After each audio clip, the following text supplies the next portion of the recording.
கண்ணியமான அல்லாஹ்வின் நல்லடியார்களே, அன்பார்ந்தவர்களே, இன்று நாம் வாழ்ந்து கொண்டிருக்கக்கூடிய இந்த காலகட்டம் இது மிக பயங்கரமான ஒரு காலகட்டம், இது மிக மோசமான ஒரு காலகட்டம். அப்படிப்பட்ட ஒரு காலகட்டத்திலே நாம் வாழ்ந்து கொண்டிருக்கிறோம். 1400 வருடங்களுக்கு முன்னால் நபிகள் நாயகம் ஸல்லல்லாஹு அலைஹி வஸல்லம் அவர்கள் சொன்னார்கள், இப்படியான ஒரு காலம் வரும் என்பதை சொன்னார்கள். யாதி அலன் நாஸி ஸமானுன், மனிதர்கள் மீது ஒரு காலம் வரும். அஸ்ஸாபிரு ஃபீஹிம் அலா தீனிஹி கல் காபிலி அலல் ஜம்ரி.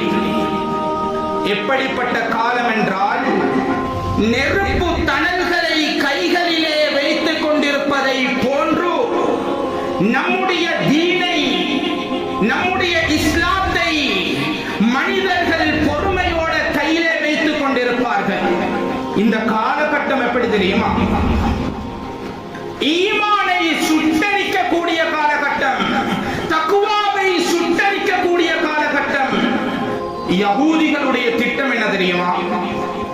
முஸ்லிம்களை வழிகெடுக்க வேண்டும், முஃமின்களை வழிகெடுக்க வேண்டும் என்பதற்காக பல திட்டங்களை உருவாக்கினார்கள். அதிலே ஒன்றுதான் நவீன கருவிகள். இந்த நவீன கருவிகளை எடுத்தால் பாவம், விட்டால் தனிமை. அப்படியான ஒரு காலம் தான் இந்த காலம். அந்த கருவிகளால் நல்லதும் செய்யலாம், கெட்டதும் செய்யலாம். இந்த கருவிகளால் தான் இன்று சமூகம் சீரழிந்து கொண்டிருக்கிறது. நபிகள் நாயகம் ஸல்லல்லாஹு அலைஹி வஸல்லம் சொன்னார்கள், சதகூனு ஃபித்னத்துன் ககித்இல் லைலில் முத்லிம்.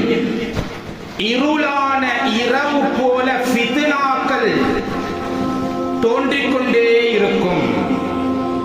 அந்த இருளான ஃபித்னாக்கள் என்றால் இன்று எம்முடைய கைகளில் இருக்கக்கூடிய கருவி சோசியல் மீடியா.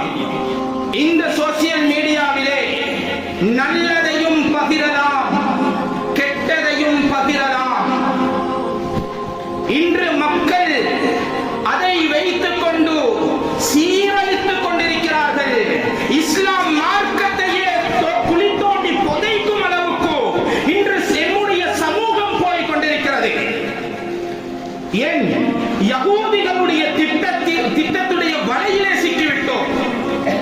இன்றைக்கு ஃபேஸ்புக் எடுத்துக்கொண்டாலும் சரி, இன்ஸ்டாகிராம் எடுத்துக்கொண்டாலும் சரி, வாட்ஸ்அப், ட்விட்டர், எக்ஸ்டாகிராம், குறிப்பாக சொல்ல போனா டிக்டாக், இந்த வலைத்தளங்களில் எம்முடைய சமூகம் தான் சீரழிந்து கொண்டிருக்கிறது.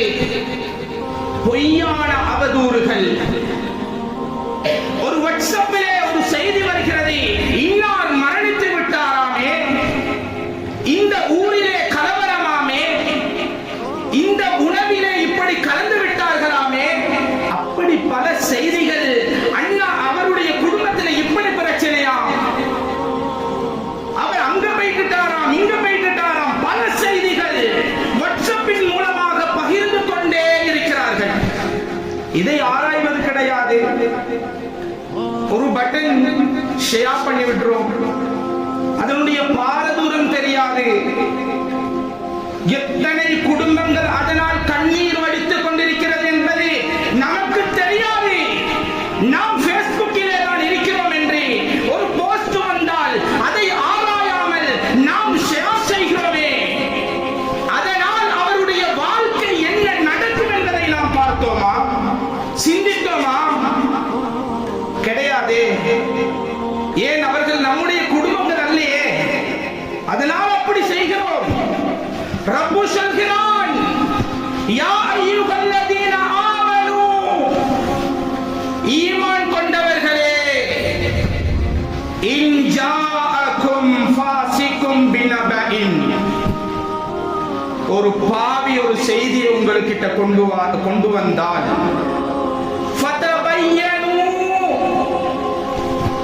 நீங்க அதை தெளிவுபடுத்திக் கொள்ளுங்க, ஆராய்ந்து பார்த்து கொள்ளுங்க.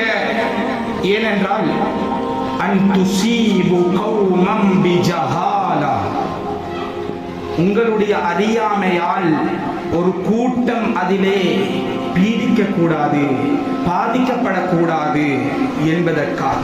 கண்ணியமானவர்களே, இன்று எத்தனை அவதூறுகள்!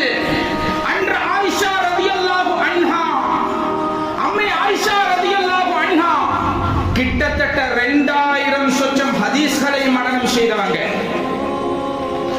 ஒரு முஃப்தியாக இருந்தவங்க. நபிகள் நாயகம் ஸல்லல்லாஹு அலைஹி வஸல்லம் அன்னவர்களுடைய அன்பு மனைவி ரலியல்லாஹு அன்ஹா, அன்னவர்கள் மீது இட்டு கட்டப்பட்டது, அவதூறு சொல்லப்பட்டது. அப்துல்லாஹ் இப்னு உபை, முனாஃபிகீன்களுடைய தலைவரான அப்துல்லாஹ் இப்னு உபை இட்டு கட்டினார். இன்று அதைத்தானே நாமும் செய்கிறோம். அதற்கும் இதற்கும் என்ன வித்தியாசம்? அந்த பட்டியலிலே தானே நாமும் வரப்போகிறோம். ஒருத்தருடைய போஸ்டை நாம் ஆராயாமல் ஷேர் செய்து விட்டோம் என்றால், அதற்கு தேவையில்லாத கமெண்ட் போட்டு விட்டால், அதற்கு லைக் செய்து விட்டால், நாம் அவர்களுக்கு செய்யும் அநியாயம். சிந்தித்தோமா? கிடையாது. அந்த